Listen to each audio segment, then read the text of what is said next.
Hey everyone, Judicial Watch President Tom Fitton here with our update on social media. As always, thank you for joining us this week. I know we're all prepping for the Labor Day holiday, but the heavy lifting never stops at Judicial Watch. A lot going on here.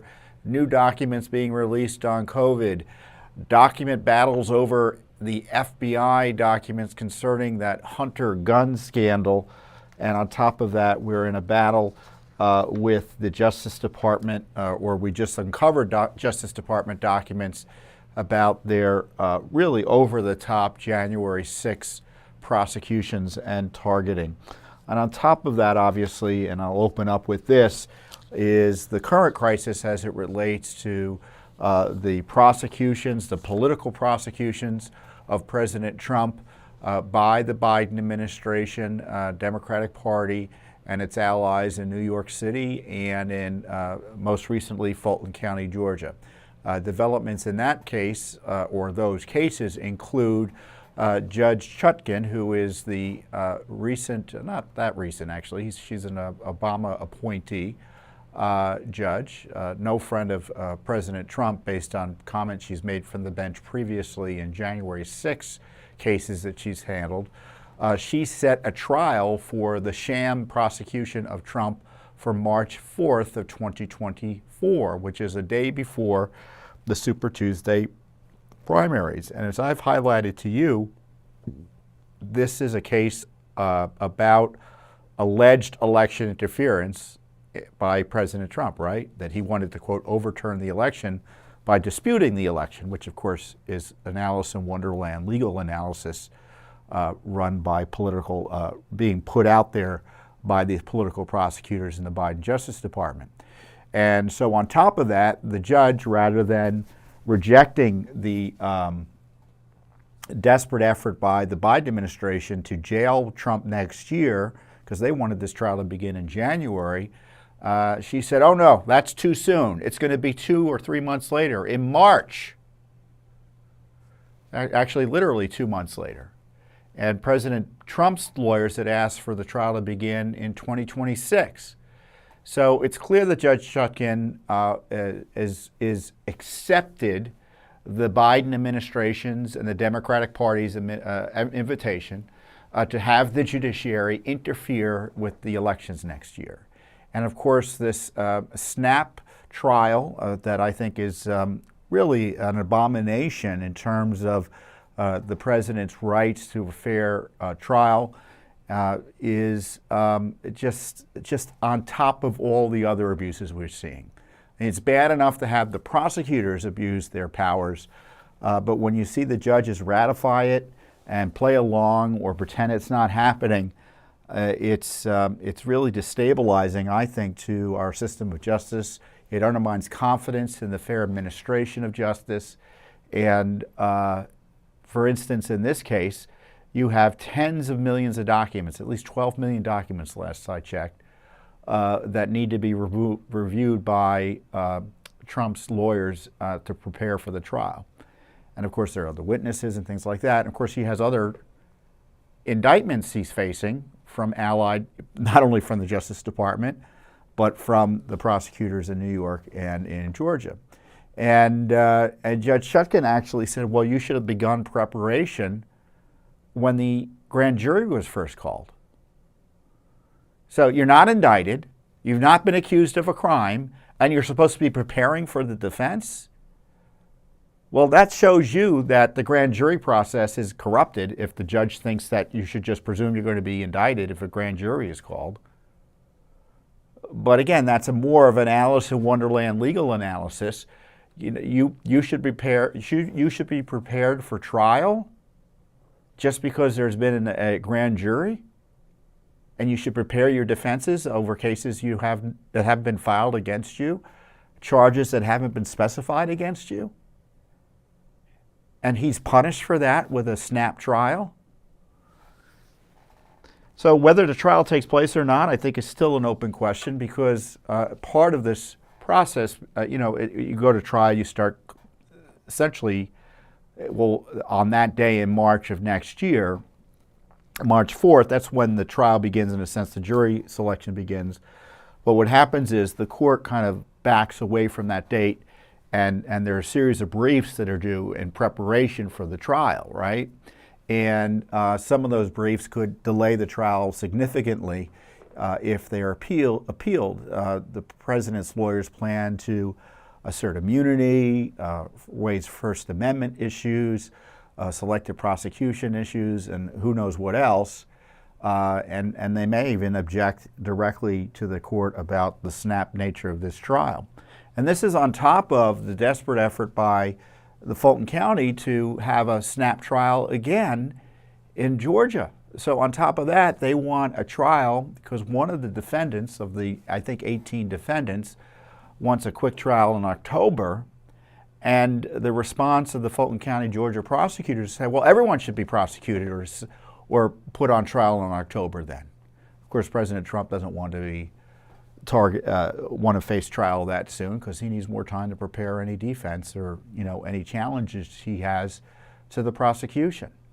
So I want you to imagine a snap trial of 18 defendants on unprecedented charges related to daring to dispute under the First Amendment, under the other constitutional provisions governing elections, under federal law governing elections, under your rights as a citizen and a candidate, in the case of the president, a president, and they're trying to jail nearly 24 people in one fell swoop in one trial. This shows you the contempt and the politicization of the system of justice there in Fulton County. We see it happening up here in Washington, D.C., and I don't know if they're going to seek recusal of Judge Chutkan. I don't know if there's enough for recusal. I know just because people think, well, she's appointed by Obama, therefore she has to recuse herself. Well, that's not the way it works necessarily. But she has said a few things from the bench that would make me think a recusal question should be raised, especially when she complained, I don't have the exact quote, but you can look it up. She essentially complained that Trump hadn't been arrested. She was sentencing or talking to another defendant or referencing a defendant in the January 6th prosecutions, and she basically bemoaned the fact that Trump wasn't prosecuted. Now that suggests a certain bias that I think should be explored by Trump's lawyers, but we'll see. So it's a terrible time for the Republic still. I mean, it's being buffeted day by day, week by week, by these out-of-control prosecutors, these rogue prosecutors, these road prosecutions, and the courts don't seem terribly interested in reining it in too much, based at least on what's happened thus far up here in Washington, D.C. And what is Congress doing about it? No, don't worry. They are still on vacation. As I said to you before, they are on a 7-week recess, and they won't be back till September 12th. So you get Labor Day off. I'm sure most of you will be getting Labor Day off, and those of you who are working, thank you for working. But Congress has a 7-week recess, and if Speaker McCarthy, were serious about dealing with the current crisis, he would have called Congress back. He would have called the House back weeks ago. I was in a meeting the other day, and I said, well, how about calling Congress back, the House back, just a day early? Just pretend you take these issues seriously. We're running up on by the way, there's a September 30th deadline on this big spending fight, right? They're supposed to have all their ducks in a row with regard to appropriations by September 30th. Otherwise, they got to pass a continuing resolution, that fiscal cliff supposedly. And they're coming back on the 12th. And on top of that, we have these outrageous prosecutions and election interference and abuse of power by the Justice Department and Fulton County and New York, all of which can be stopped by congressional action in the context of that spending fight I just told you about. And then we have the ongoing crisis with President Biden's corruption, which McCarthy is trying to dance around. He keeps on saying, well, we're getting close to an impeachment inquiry, but he doesn't want an impeachment inquiry. Otherwise, we'd have one by now. He'd call Congress back. So if you are interested in having Congress do the work and do the heavy lifting that's necessary to stop this corruption, because they know what's happened. So are they going to keep on funding it or not? Okay, this is where the rubber meets the road over the next 6 weeks. Are they going to keep on funding it or not? Now, the establishment will say, you can't not fund the government, right? You have to fund the government. Doesn't matter what you're spending the money on, it just has the spice must flow, to quote the great book Dune. We got to keep the money flowing. So if you've got concerns about the FBI being funded to target Americans and harass Americans, you've got concerns about the Justice Department interfering in our elections or obstructing justice to help Hunter, if you're concerned about agencies of the Biden administration censoring Americans, that has to be funded. If you're concerned about military academies telling their students, their cadets, their midshipmen that America is racist and we have to support Marxist critical race theory, that has to be funded. If you support this crazed prosecution in Fulton County or up in New York City against Trump, where they're trying to jail him for doing his job as president, literally, that has to be funded. Federal monies have to flow to Fulton County. There can be no cutoff. They're essentially going to be ratifying it unless they do something about it. Now, there are some congressmen who are going to be submitting appropriations bills. I think Congressman Clyde and Congressman Biggs and a few others, Congressman Gates, they've talked about doing this. So these are all opportunities for accountability, and not only that, but it actually could fix some of the misconduct and stop it. So it's all coming up. So you gotta talk to your members of Congress and let them know what you think, because you know what the establishment media is going to say, what the left media is going to say, what the establishment Republicans are going to say. Mitch McConnell, I know, who has health issues. I disagree with him on a lot of stuff. I agree with him on other things, but he doesn't want to do impeachment. That crowd over there doesn't want to do impeachment or anything related to accountability. And as I said, if McCarthy wanted to do something on impeachment, he already would have done something on impeachment. And to keep you updated, as I told you a few weeks ago, we're still trying to get the January 6th videos out of Congress, right? And we've sued the Capitol Hill Police Department. And I want to tell you how frustrating it was 2 weeks ago when we were in court on a hearing related to this case. It was this case's hearing. We were seeking the videos. And so it's me, our lawyer, Michael Bekesha. We're in federal court before the judge. And at the other table are the attorneys for the Biden Justice Department, along with an attorney for the U.S. Capitol Hill Police. So essentially that's the McCarthy Congress, right, being represented by the Biden administration's Justice Department as they try to stop the January 6 videos from being designated public records and being widely released to the American people.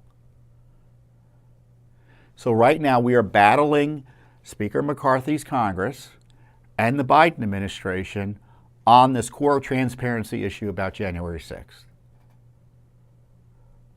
So I know sometimes McCarthy does the right thing, but I tell you, when you're on the wrong side of transparency, when you're on the wrong side of government accountability, Judicial Watch is going to call you out. And we are nonpartisan, Republicans and Democrats. Both need to be held accountable to the rule of law, and they just can't let the corruption go by as if no one's being impacted and our system isn't being broken by it.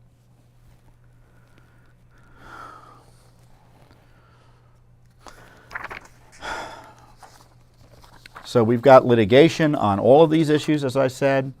For instance, this week, our friends at the Southeastern Legal Foundation, which is a conservative legal group that's been around a long, long time.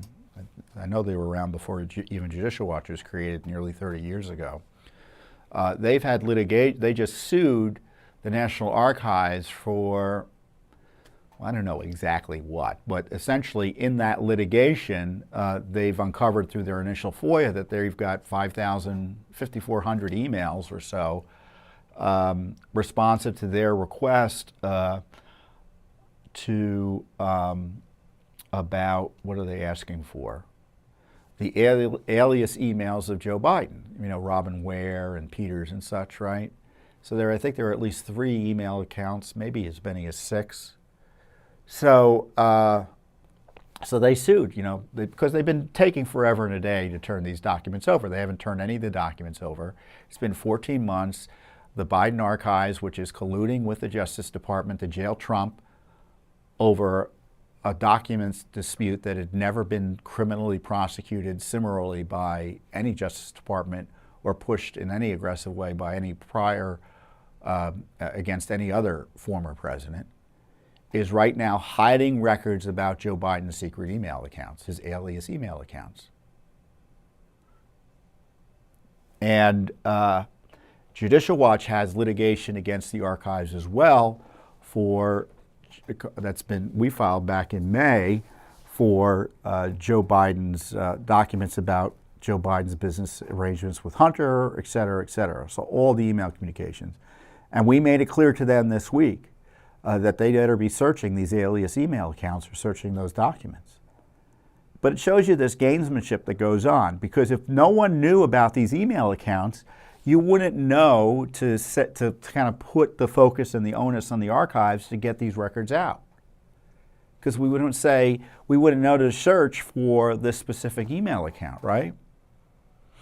And now Congress is getting in on the game, and they've either have a subpoena or a letter out. I don't know what they're going to do. But all I can tell you is they need to do more, because I know Congress, at least the House, they've been doing a lot. It's necessary what they've done, but it's not sufficient. We need to move into the impeachment phase on these very issues, and move more quickly for accountability. As I call it, the punishment phase for the corruption that's already been uncovered and that's just sitting there in plain sight. And so Judicial Watch is ratcheting up the pressure on the Biden archives for documents that they are hiding about Biden corruption. We're doing it not only in that major lawsuit we filed for basically information on the whole the whole Biden family corruption issue. And I kind of, that's a Freudian slip, because they're kind of two peas of the same pod, aren't they? By the way, if you want to know why they didn't want to do anything on Hillary Clinton's secret email accounts, well, it's because people like Joe Biden had 3 or 4 secret email accounts. It tells you something, doesn't it? So we're pushing hard on all of this. And more directly, we're in litigation against the FBI for records on that Hunter Biden gun scandal. And we've talked about this before in the update. I hope you've seen my previous updates on this, or at least looked at our material online. And on that case specifically was about this issue where Hunter was messing around with his dead brother's widow. And she got mad at him and took a gun and took his gun and threw it in a dumpster in Delaware near a school or a grocery place or something like that. And the reports by Politico and The Blaze was that the Secret Service leapt into action, and that the FBI leapt into action to go, evidently, and vacuum up documents from the place where Hunter purchased the gun. So we sued for records of the Secret Service on that. They gave us some documents suggesting that the FBI was involved and the Secret Service may have been involved. So we expanded our lawsuit to include the FBI. We filed a new lawsuit. And I think we had filed the request in January earlier this year. And then we filed the lawsuit a little bit later. And the FBI just told us that, they've got a bunch of documents, but they can't give them to us because they're exempt because of an ongoing criminal investigation. And they cite the special counsel, the sham special counsel that was just instituted by the Garland Justice Department, that special counsel Weiss, who was caught with a shady plea deal trying to give Hunter a pass on a gun charge issue where he allegedly falsified a document in registering for the gun and filling out the federal background check form. Now, what is the ongoing investigation is what I'd like to know. Are they investigating the FBI for intervening improperly in this case to help Hunter? Are they investigating the Secret Service? Who was involved in helping Hunter here? Are they investigating Joe? No. This is all an excuse to hide records that are inconvenient, because these records we began asking for in January, long before there was a special counsel investigation.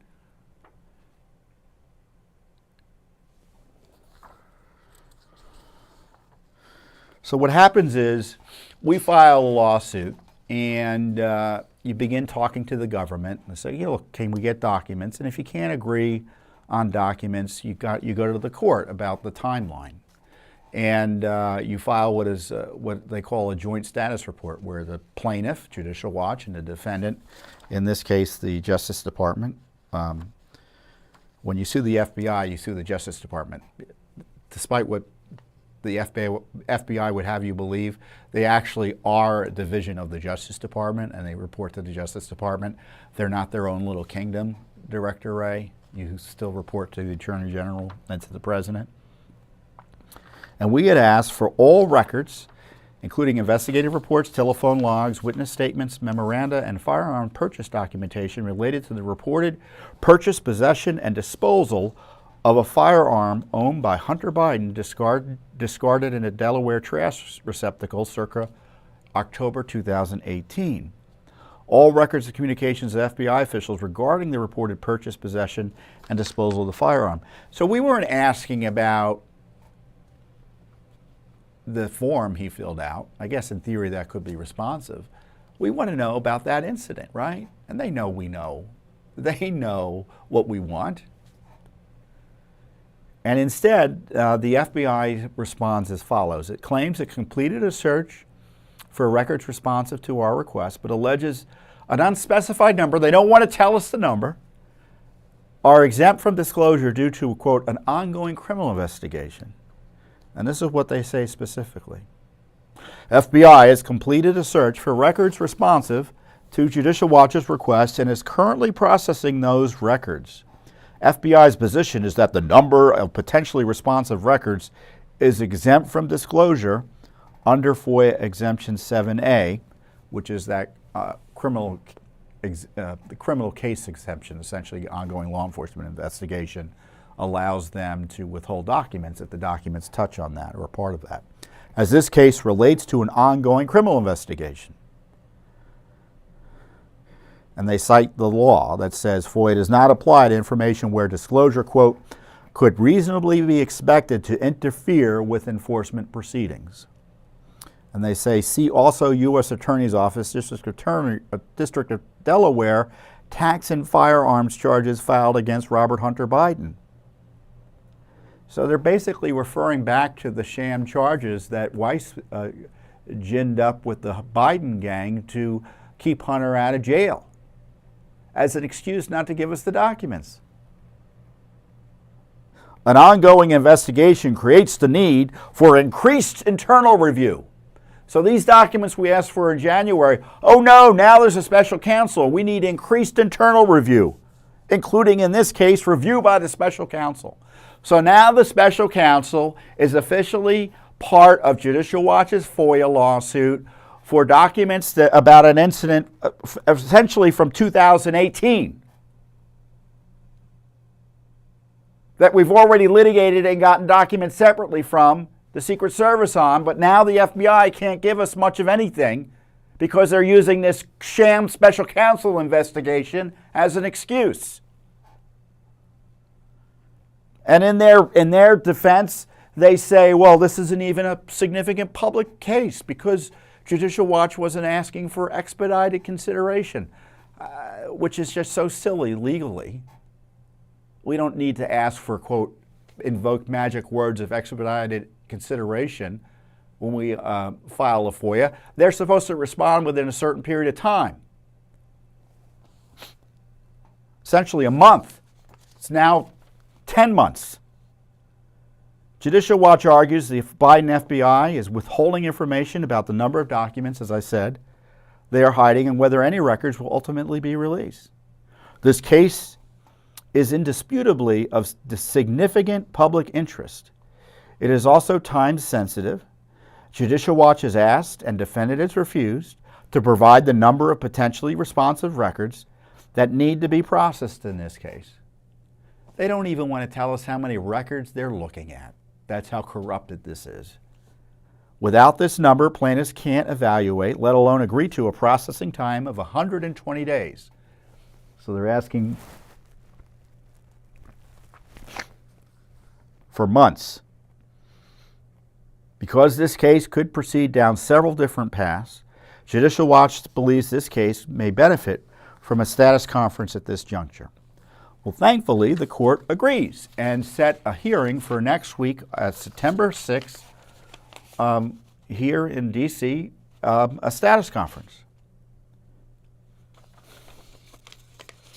My quote in the case was, "The FBI continues to stonewall on its reported cleanup operation to shield Hunter Biden from facing the criminal consequences of his gun scandal, this time using the compromised special counsel investigation of Hunter as a new excuse to hide records that we asked for back in January."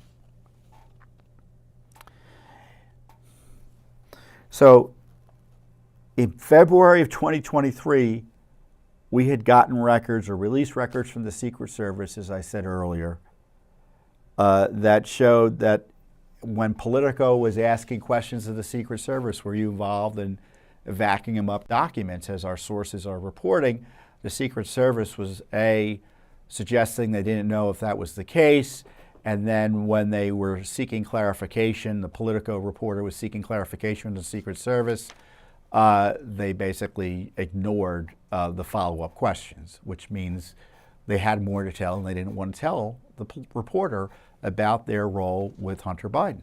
And I don't even think Hunter Biden was being protected by the Secret Service when he had this gun taken from him by his then girlfriend, or I don't know what she was. This is what Politico reported. Actually, in October 2020, The Blaze reported that in October 2018, Hunter Biden's handgun was taken by Haley Biden, the widow of then presidential nominee Joe Biden's son, Beau.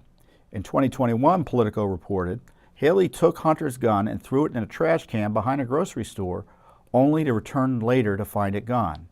Delaware police began investigating, concerned that the trash can was across from a high school and that the missing gun could be used in a crime, according to law enforcement officials and a copy of the police report obtained by Politico. But a curious thing happened at the time. Secret Service agents approached the owner of the store where Hunter bought the gun and asked to take the paperwork involving the sale, according to two people, one of whom has firsthand knowledge of the episode, and the other was briefed by a Secret Service agent after the fact.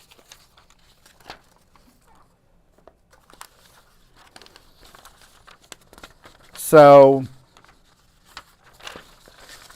the other document shows that the Secret Service had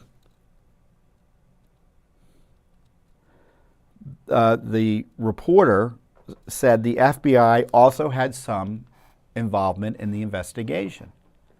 So that's why we want the FBI's knowledge of what went on here and documents about it. Judicial Watch has at least 10 federal lawsuits on Biden family corruption. At least 10. And that's kind of a narrow definition of Biden family corruption. I would argue it's probably double that. I mean, we just sued, you may recall, the CIA about its role in election interference in 2020 in proving quickly and then asking people to sign that false letter alleging that the Hunter Biden laptop story was Russia disinformation. We've just sued for records about the obstructed IRS investigation of Hunter Biden as detailed by IRS whistleblowers. We sued for that infamous FBI document that was buried in 2020 showing that the Burisma CEO told a key FBI source that he gave $5 million in bribes to Hunter, $5 million in bribes to Joe, $10 million total as part of a bribery extortion scheme to protect Burisma, and so on and so forth. And I told you about the National Archives cases we have. We have a case against the State Department that we've pursued. It's just great stuff. So despite all the work that Congress is doing, dare I say it, Judicial Watch is doing more. And in some cases, we're likely to get documents, and this has been the case in the past, before Congress does. And we want Congress to keep on asking for documents, but you know, this is people, members of Congress ask me this. They say, Tom, why is it Judicial Watch can get documents Congress can't? And it's because it's a political process when Congress asks an administration for documents. Now, I know the law applies to the handling of those documents, and Congress has its prerogatives in going to court to get documents, but that rarely happens, and when it does, it's kind of a big rigmarole because of the political nature of the litigation. The courts don't like to and are careful about adjudicating fights between the executive branch and Congress because, you know, sometimes it's more political than legal. But under FOIA, it's more of a straightforward legal process. The Freedom of Information Act, if the agencies don't respond within a certain period of time or they don't give you the documents you think you deserve under law, you can go to federal court and the clock starts ticking. Now, it never moves as quickly as we would like, but the process it's like a train. It leaves the station and it's difficult to derail unless either the documents are produced or they explain to the court why it is they are withholding whatever they are seeking to withhold. And so we end up just getting documents that Congress is still fighting about. Or, as importantly, and this is a more interesting this is kind of a more interesting side of it. It depends on who you ask and when you ask. So I could ask, or Judicial Watch could ask, give us all documents about Hunter Biden's talks with Joe Biden at the State Department, right? And there's an office at the State Department, the FOIA office, that looks for the documents and sends out a request to agency personnel, do a search. You know, at least that's the way it often happens or is supposed to happen. So when Congress asks for records from the State Department, the same request, it goes to a different office, the Office of Legislative Affairs. Now, I'm exaggerating it. You know, there are obviously some permutations there I'm not getting into. But essentially, it's a different group of people who handle the request, a different group of people who conduct the search and manage the response, so that we may get a document that Congress doesn't get, and Congress may get a document we don't get. And that's why you need, in addition to Congress asking questions, Judicial Watch asking questions, and of course I love it when the media asks questions. And like Southeastern Legal Foundation is asking questions about Hunter's emails or Joe's secret email accounts. The more, the better when it comes to government transparency. This government is gargantuan. Judicial Watch is America's leading government watchdog when it comes to the Freedom of Information Act. We have thousands and thousands of FOIA requests, probably at least 1,000 FOIA lawsuits by this time, certainly in the high hundreds. And that only scratches the surface of everything that can and should be asked for about what the government's up to. So the more, the better. So that's my educational take on FOIA and how it intersects with Congress. But Congress can get these documents if they chose to using political power or constitutional prerogatives, right? With spending power and other threats under subpoena. You know, it used to be back in the day that Congress could find someone in contempt and the Congress could hold the person in contempt and put them in a jail up on Capitol Hill. They don't do that anymore. said they've outsourced all that to the Justice Department, which means the Justice Department controlled by a party that's hostile to their interests, or maybe even the same party that's hostile to their interests, isn't going to pursue civil contempt proceedings or criminal contempt proceedings against individuals, certainly in administration, that withhold documents. So that's another thing that Congress can do, but they don't want to do. So there you go. So this hearing is next week, September 6th, on this FBI case. We've got the special counsel involved. They're being used as an excuse to hide documents, which was predicted, by the way. Because remember, Garland resisted and refused corruptly to appoint a special counsel, and there was an issue about whether Weiss wanted to be a special counsel, whether he was denied, and then he came up with this sweetheart plea deal, and they said, oh, we'll just make Weiss a special counsel and pretend all the corruption involved there that he's been implicated in, his office has been implicated in, that will all be washed away. And many people on the Hill said, well, now, it's going to be harder to get him to testify, and they're going to use the fact that there's ongoing investigations to justify withholding documents. Sure enough, that's just exactly what they did in this key Judicial Watch case about the FBI and the Secret Service rushing to protect Hunter Biden from the consequences of his crazed actions up in Delaware with that crazy gun issue with his wife, not his wife, his girlfriend or friend, throwing the gun in the trash. And I don't even know if there was like a criminal aspect to that happening. I don't know. Someone mishandled a gun. Is there a crime there? I don't know. But certainly the Secret Service got nervous, or the FBI got nervous. Politico got word that something happened. Blaze got word something happened. And certainly we know something happened, or we can fairly conclude something happened, because the FBI is, contrary to law and good sense and ethics, withholding information about the case. Out of control. So,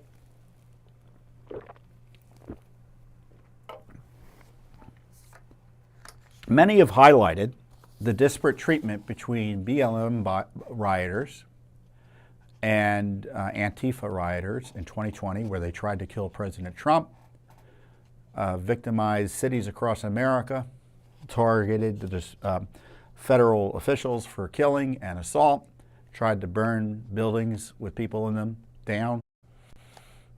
Little federal 200 prosecutions. I think last I checked, there were 300 prosecutions of those BLM riots in 2020 that tore the country apart. Compare and contrast with the Justice Department's, Biden Justice Department's political prosecutions of the January 6th disturbance. I think it's now 1,100, 1,300, doesn't matter. It's well over 1,000 prosecutions, some of which have these outlandish, in my view, over-the-top charges. When you compare and contrast other political / riots that have taken place in the past. For instance, when I went to the Kavanaugh hearings, there was all sorts of violence and intimidation. Certainly by their definition, the left's definition, insurrection, an effort to overturn democracy and trying to stop the Kavanaugh nomination by the left.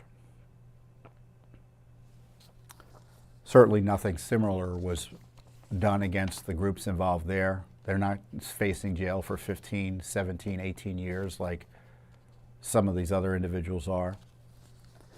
And in the course of our investigation and lawsuit for documents about the needless shooting death of Ashley Babbitt by Lieutenant Byrd, who's now going to be promoted to a captain outrageously. Ashley Babbitt, Lieutenant Byrd essentially popped out from behind a column, shot into a crowd, and killed Ashley Babbitt. No good reason for that shooting. He's given a free pass and special protection by both the Capitol Police, the District of Columbia Police, and the Justice Department. So we've had a lot of litigation to get documents about what happened there, expose a lot went on. But in the course of that litigation, we received documents about how the Justice Department responded to the January 6th disturbance. And you can see in the documents it was an unprecedented apparatus that was set up as part of, it looks to me like a political purge of Trump supporters. So this was a lawsuit that we filed against the Justice Department and the FBI for records related to the death of Ashley Babbitt. And we got back a bunch of documents, 90 pages of records, from the Office of United States Attorneys. And there's a chart there dated January 25th, 2021, so shortly after Bush came into office and a few weeks after the riots. And this is what their tasks are. This is the kind of the orientation of what they were supposed to be doing. To identify and prosecute the individuals and organizations responsible for planting pipe bombs at the DNC and RNC. We still don't know what happened there. To identify and prosecute rioting activity in the Speaker's lobby, and in particular determine whether there is civilian criminal culpability for the death of Ashley Babbitt. So they weren't looking at, well, they were looking at the police involvement in that death, but they were also interested in trying to prosecute other people around Ashley Babbitt for bird shooting her. To identify and prosecute rioters responsible for the death of U.S. Capitol Police Officer Brian Sicknick. Of course, the rioters weren't responsible for his death. It was readily apparent at the time. They all knew it at the time based on information we have, or should have known it, but that's what they were trying to do because he died the day after of natural causes. To review force allegations against U.S. Capitol Police and Metropolitan Police Department officers, including the officer-involved shooting of Ashley Babbitt. So they were supposed to be looking at all of those issues, right? There was a riot. They're looking at prosecuting people involved in the rioting. But they were also supposed to be looking at the police if they committed misconduct. And, you know, an honest evaluation of January 6th would lead to a much more, dare I say it, nuanced analysis of what happened that day. You had lack of security that, in my view, encouraged and allowed violence to take place. You had ill-trained and ill-prepared and not a big enough police force to deal with the crowd that led to an overreaction by the police department in terms of anti-crowd control measures that incited the crowd in part. Does it absolve everyone in that crowd from engaging in violence and assault? No, of course not. But an aspect of the January 6th riot was that the U.S. Capitol Police and other law enforcement personnel who were stuck up there trying to protect the Capitol helped incite the crowd because they were throwing gas into the crowd and doing all those sorts of things that really didn't do anything other than rile the crowd up. Now, again, the left would like to make you think well, Tom Fitton says that he's justifying the riot. No, I'm not justifying the riot. I'm just calling it as I see it. And adults need to analyze how it is that riot happened. And instead it's been politicized, and they all just want to blame Trump, and they just want to put Trump supporters in jail, and in an unprecedented fashion start applying federal law to this disturbance in a way that's seeing people go to jail and be in jail in a way that's never happened before in American history. And it's all political, or much of it is political. And it's so politicized, you can't even tell which is what would have been a normal prosecution and an appropriate prosecution versus an inappropriate prosecution. That's how bad it is. And then they talk about rapid indictments of January 6th defendants. Does that sound fair to you? Rapid indictments? That sounds like an MSNBC way of approaching indictments, not a law enforcement, Department of Justice, fair application of the law way. Phase 1, Command Center. This is part of the rapid indictment chart section. Co-located prosecutors and law enforcement agents in the command center screen referrals and assign them to phase 2 or refer them, push up intelligence to branches 1 and 2. Phase 2, complaints. Cases referred from phase 1 are assigned to AUSAs, a civil trial section attorney, and a Washington field office team who would work in coordination with the Assistant U.S. Attorney, FBI field offices throughout the country to obtain criminal complaints in appropriate process. Phase 3, rapid indictment. Cases charged out of branch 3 are funneled to this unit, which will rapidly indict them.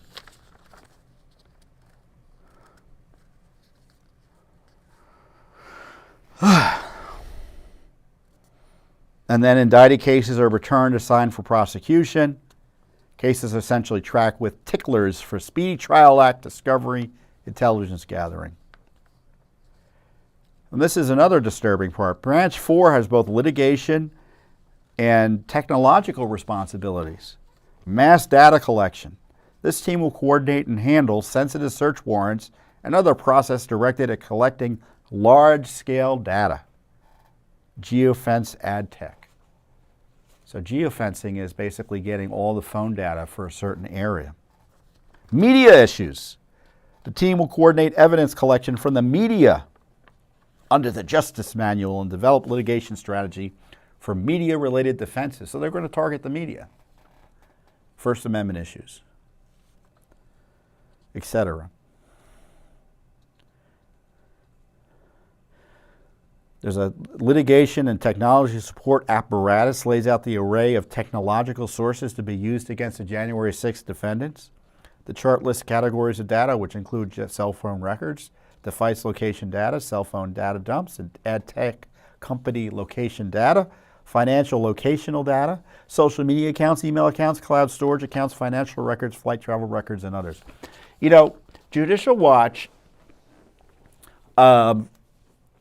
was second to none in uncovering what was happening with the investigations of 9/11. And I want to tell you something. The FBI still wasn't able to figure out who helped pay and how the 9/11 hijackers were funded prior to that attack. And when we highlighted that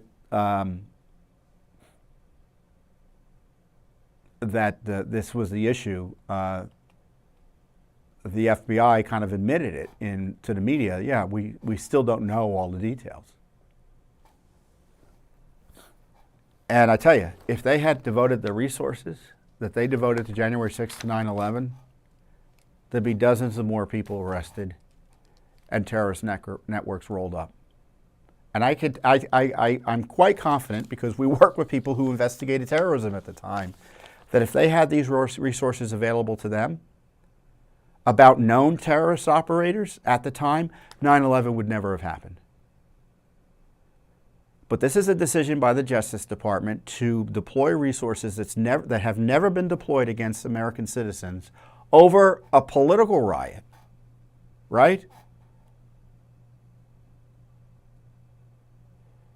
And it treats citizens as terrorists. These documents detail a troubling and unprecedented deployment of federal resources to prosecute Americans caught up in the January 6th disturbance.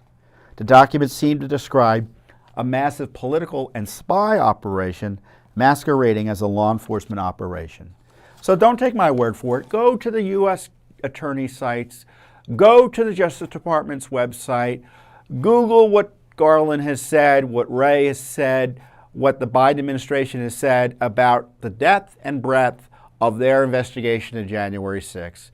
And I dare you to find anything comparable in American history in terms of deployment of resources. They say there is nothing like it in history. They don't have anything bigger than this. And it's scary, because what it means is that people who committed, quote, misdemeanors are being treated like terrorists. But the left can do whatever they want in terms of civil disturbances, breaking the law, burning buildings down, and there's no similar response by the deep state.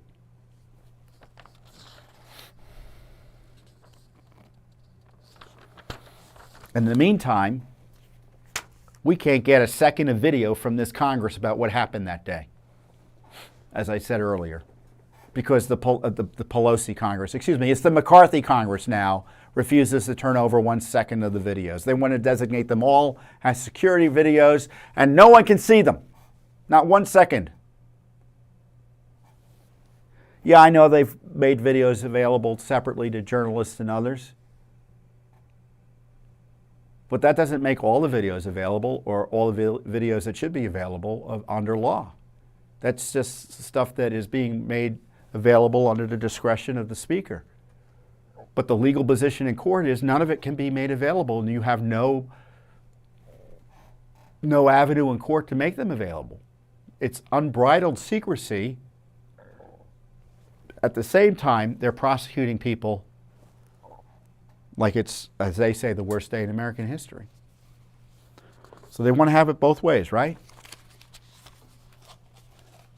Deploy resources never seen before in American history while hiding key information about what happened that day. Not only videos, but emails about why there wasn't security, where was the security, who was responsible for that. Unbelievable. So I encourage you to look at those documents, because the media, they're not going to tell you about what the FBI was up to and how they were spying on Americans to try to get them indicted. But Judicial Watch separately have been trying to get the FBI to give us documents about them getting the banking data on everyone who was in Washington, D.C. And of course, the courts here, who have enabled the Justice Department's crazed prosecutions and investigations of January 6th individuals, they've given them a pass on having to give us this basic information. So in my view, this is a failure both of the courts and of our Justice Department. This January 6th prosecution, the whole mania around it, is going to be seen as a black mark on the history of justice in America, in the least. This chair is creaking. I don't know if you can hear it, but I can hear it. It's driving me crazy. I think I got to lose some weight. I think I broke the chair. So,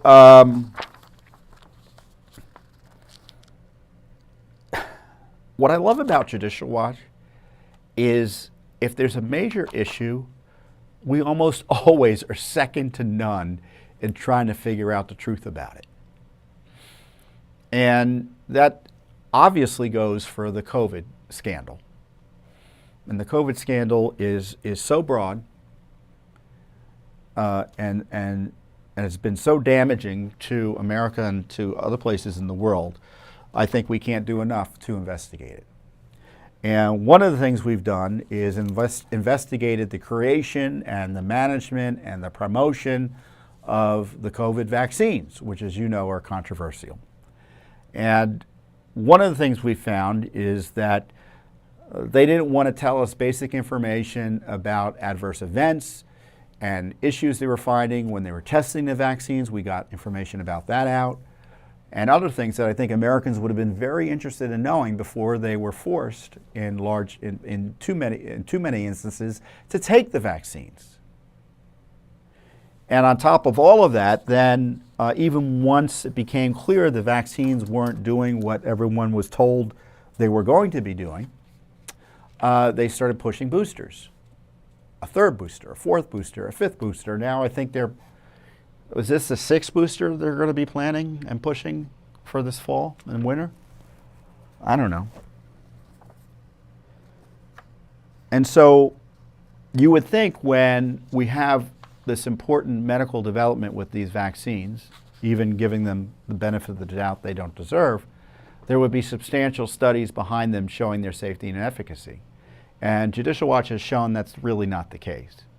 And specifically, we have new records that show that there was only a 23-person study done of a COVID vaccine safety, in a COVID vaccine safety study, before it was approved by the Biden administration. We got 58 pages of records. These are what the records look like. So we get the documents to come in.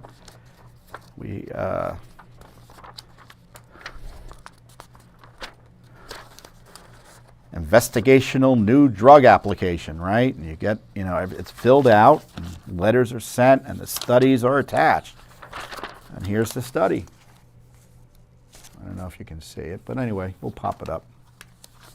And they've got all the charts and everything. It's all based on 23 people. They gave the booster to 23 people. Well, they wanted to give it to 24, but one of the people said, I'm not taking a third shot, thank you. Now, I don't know about you. Does a study of 23 people and analyzing how they handled the vaccine booster over a month, is that enough to reassure you the booster was safe and effective and useful to take? I don't know. Maybe it is enough for you. But wouldn't you like to know that it was a 23-person study that was key behind the recommendation to provide the booster to, I think within a few months, 8.6 million people got it? I don't think so, but people have different views. This is what I love also about Judicial Watch. We put the documents out there. I'll give you my take on them, but you can look at them and have your own take. But the best thing is that you can look at them, and you wouldn't be able to look at them but for Judicial Watch. So we had sued for records submitted by Pfizer and BioNTech to the FDA, including BARDA, related to booster vaccinations for the SARS-CoV-2 virus. So this BARDA is the Biomedical Advanced Research and Development Authority, and it's been heavily involved in the development of the COVID-19 vaccine. The authority provides an integrated, systematic approach to the development of necessary vaccines, drugs, and drugs, therapies, and diagnostic tools for public health, medical emergencies such as chemical, biological, radiological, neurological, and nuclear accidents, incidents, and attacks, pandemic, influenza, and emerging infectious diseases. And BioNTech is the German pharmaceutical company that partnered with Pfizer in developing their original vaccine. So the documents we obtained include a July study, I guess it was must have been July 2021. Yeah, a July 2021 study titled Phase 1 Booster Safety and Immunogenicity Data up to 1 month post-dose 3 of the study, and they give us all the numbers related to the study. The submission includes, and this is a quote, it's a group of people that had received 2 vaccine shots and 7 to 9 months later, the 3rd booster shot. So they're testing the safety and efficacy of the 3rd booster. And as you can see there on the screen, the submission includes preliminary findings from a subset of younger, 18 to 55 years of age, and older, 65 to 85 years of age, participants in the Phase 1 part of study, you can see CXXXXXX, who completed the initial 2-dose series of the COVID vaccine, given approximately 3 weeks apart, and then received a 3rd dose booster of the vaccine approximately 7 to 9 months after the 2nd dose. Data were collected through the cutoff date of May 2021. So the study was done in the spring of 2021. The participants were evaluated for symptoms for up to 1 month after the booster shot. The booster's immunogenicity or how well a vaccine works over time was evaluated 7 days and 1 month after the booster. The participants included 11 people aged 15 to 55 and 12 people aged 65 to 85. Of the younger group, there were 9 females and 2 males, 8 of whom were white, 1 was black, and 2 were Asian. Of the older group, 6 were females, 6 were males, and all were white. The study reports that a booster dose increases the breadth of the neutralizing response against SARS-CoV variants, and that the data suggests that the 3rd dose could prolong protection and further increase the breadth of protection. And the Pfizer study was sent to Marion Gruber, Director of the Office of Vaccines Research and Review. So one of the big issues, and these were people who supported the initial vaccines, especially within the FDA, they thought, these initial vaccines, we don't have real information that they're not effective against the variants. So why are we fighting? Or why are we pushing for another booster? I mean, is it even needed?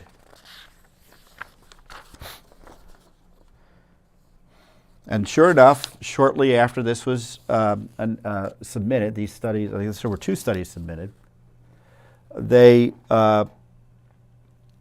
White House in August said it was moving aggressively to roll out the booster shots. And despite yet not having even received clearance from the FDA. And then we found out that Gruber, who had received these documents, as Dr. Gruber and his deputy, because this is where he was the one who received the studies, were leaving the agency because they were frustrated with the CDC and Biden White House interference on vaccine decisions. They were among a group of resigning doctors who agreed that available evidence doesn't yet indicate a need for COVID-19 vaccine booster shots among the general population. The FDA said it based its decision on the documents presented by Pfizer, as well as input from the CDC, the Israeli Ministry of Health, and the University of Bristol in UK. And as I said, 3 weeks after the approval, it wasn't 8.3, it was 8.9 million boosters had been administered. With the planned push for new boosters by the Biden administration, the public would do well to examine these troubling documents about the shotgun approval of private COVID boosters. Now, Judicial Watch has a number of Freedom of Information Act lawsuits and ongoing FOIA investigations on this issue. And we've talked about how they've hidden adverse events that we have uncovered. For instance, rats were showing having fetal rats were having wavy ribs, which could be an issue. How the lipid nanoparticles were residing in organs that they told us it really wouldn't be an issue with. All sorts of corruption there. Corruption in how lies, and we exposed how the Biden administration, how the Fauci agency was funding coronavirus mutant research in China, et cetera, et cetera. But here we now have, as we said earlier, the Biden administration pushing another booster, and you can bet the basis for this other booster is as weak as we're seeing with the prior booster that led senior health officials to resign over once Biden started to push it. And again, it's Judicial Watch doing the heavy lifting on this important public health issue and exposing that the government, when recommending and spending money on COVID vaccines, really didn't do their due diligence by any measure. And where would we be without Judicial Watch on this? We'd be in the dark, and dare I say it, some people would be a lot worse off health-wise without our warning folks about what the CDC and FDA have been hiding from us about these COVID vaccines. So as you can see, there's a lot going on at Judicial Watch. I encourage you to go to our website and look at these materials directly. Share the wealth, as I call it. These are great educational value to other Americans about what their government's up to. Judicial Watch can only do this with your support. If you like what you're hearing, I encourage you to support our work at judicialwatch.org, not only by sharing the wealth, as I say, in terms of the materials we've uncovered, but also supporting our work directly. And with that, I wish you a wonderful holiday, happy Labor Day, and I'll see you here next time on the Judicial Watch Weekly Update. Thanks for watching. Don't forget to hit that subscribe button and like our video down below.